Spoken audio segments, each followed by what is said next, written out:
Bismillahirrahmanirrahim. Assalamualaikum warahmatullahi wabarakatuh. Perkenalkan, nama saya Nabatul Naim dengan NIM R1D018087.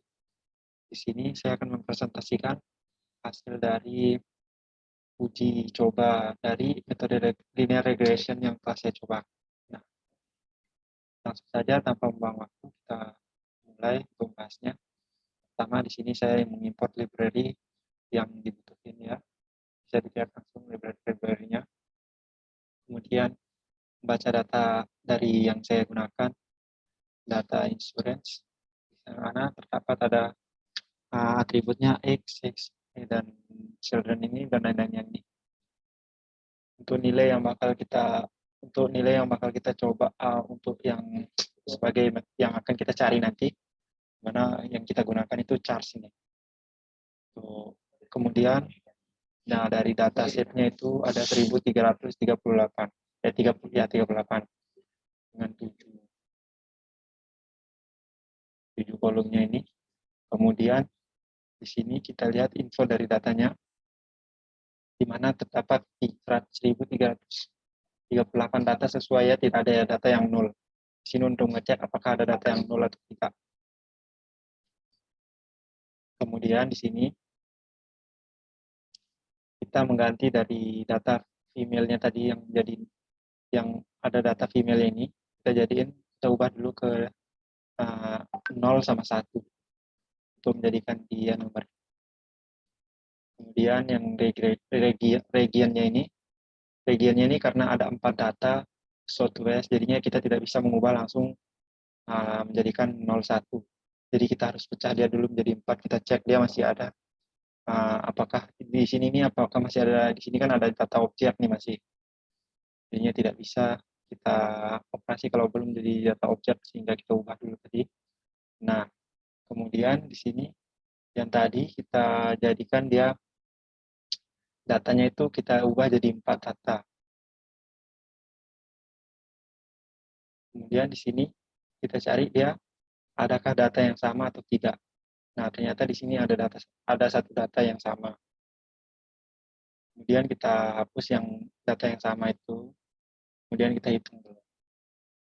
Nah, kemudian di sini ada data yang melebihi dari yang bisa disebut sebagai outlier. Jadinya data ini nih bukan data yang akan kita olah sebenarnya, data yang di luar dari kriteria data yang kita inginkan, yang ingin kita gunakan. Sehingga kita hilangin dulu data yang disebut outlier-nya ini. Dengan menggunakan yang ini, yang pertama. Nah, sebelumnya saya sudah ada yang pertama yang ini, namun masih dengan menggunakan cara yang pertama ini, kita nanti akan outlier-nya itu nggak akan hilang semua. Jadinya setelah kita hilangin, nanti akan ada nambah lagi data yang di atas. Jadinya ketika kita menghilangkan data yang 6.000 yang ini, nah jadinya 3.000 ini akan ikut jadi outlier lagi gitu. Makanya kita hilangin aja data yang kalau sudah kita anggap tuh dia keluar atau outlier itu, jadinya kita langsung aja kita hilangin semua dengan data yang ini. Tapi ada beberapa data juga yang tidak bagus jika digunakan cara yang ini. Jadi bisa juga menggunakan cara yang ini, tergantung dari data masing-masing. Sehingga data yang, nah ini untuk library untuk nampilin dia seperti ini, ngeplotnya seperti ini. Nah kemudian kita tampilin datanya udah hilang, yang outlayernya dengan jumlah datanya yang menjadi sekarang 1002. Sudah banyak beberapa data yang hilang. Nah kemudian di sini kita pindahin charge-nya ini ke kanan, karena tadi kita udah bagi 4 data yang region itu, jadinya 0, 0, 0, 1. Nah di sini jika dia region Southeast tuh, maka dia akan terisi 1. Karena tadi kita tidak bisa langsung menjadikan dia 1010, karena ini ada 4 anggapan, ini bisa menjadi 4 atribut. Nah, kemudian di sini ditampilkan data korelasinya. Ini dalam bentuk visualisasinya. Visualnya, nah, di mana data yang sangat bagus itu berada pada yang X, karena di sini datanya 0,8183 dan belum tentu, namun yang 0 yang min ini belum tentu sih dia datanya itu jelek. Nah, kemudian kita gunakan yang X-nya itu.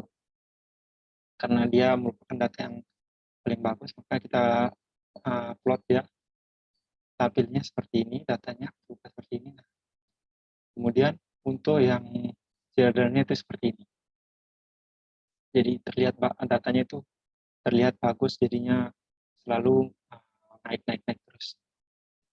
Kemudian kita gunakan, sekarang kita masuk ke linear regression-nya, di mana yang ini, coef satunya ini merupakan hasil dari yang ini, hasil dari yang ini untuk coefficient-nya dan intercept-nya. Nah, terus kemudian data prediksinya itu pas dari data yang kita punya itu. Jadi bisa dikatakan datanya itu bagus, karena anggapan seperti menumpuk gitu.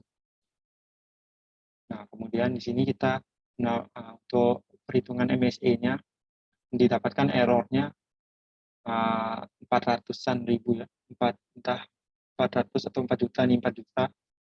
Nah, terus yang MAE-nya ini 1100-an, terus yang R2 score-nya ini hampir mendekati 1, jadinya hampir lumayan bisa dikatakan bagus. Tapi belum tentu yang MSE ini dia jelek, karena perhitungan dari MSE ini bisa kita lihat dari data ini. Ini hanya beda beberapa ratus data sih ini. Jadinya karena itu MSE-nya itu perhitungannya itu menggunakan pangkat 2, jadinya setiap data selisih dari datanya itu dipangkatin 2 terus.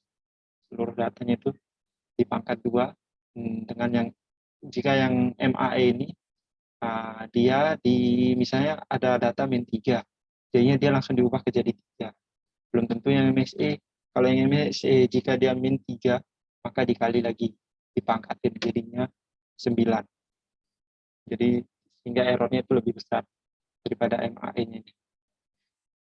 Nah, kemudian untuk multiple linear regression-nya, kita ambil data yang selain yang min 1. Nah, data yang tadi tuh yang selain min 1 itu anggapan yang bakal kita tentuin, di mana itu merupakan charge-nya kan. Jadi kita nggak pakai charge-nya. Nah, kemudian kita dapat errornya itu juga seperti kemudian errornya itu mana lagi predik. Nah, nih. Kemudian datanya itu kita jadiin, kita ubah ke data testingnya 0,2%. Jadinya dari 1000 data itu 200-nya data testnya. Dan data trainingnya bakal dicah. Nah, kemudian kita dapat lagi hasil dari data yang seperti tadi, kita lakuin lagi evaluation-nya dengan menggunakan multiple ini lebih dari yang seluruh atributnya.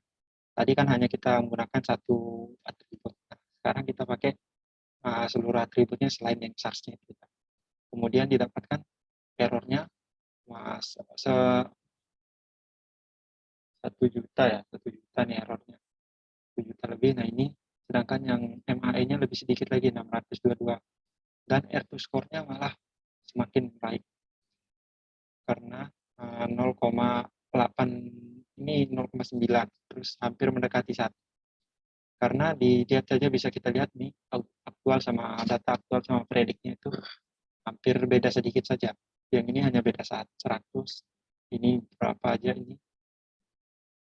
Kemudian kita di sini menghitung untuk logistik regressionnya sekarang.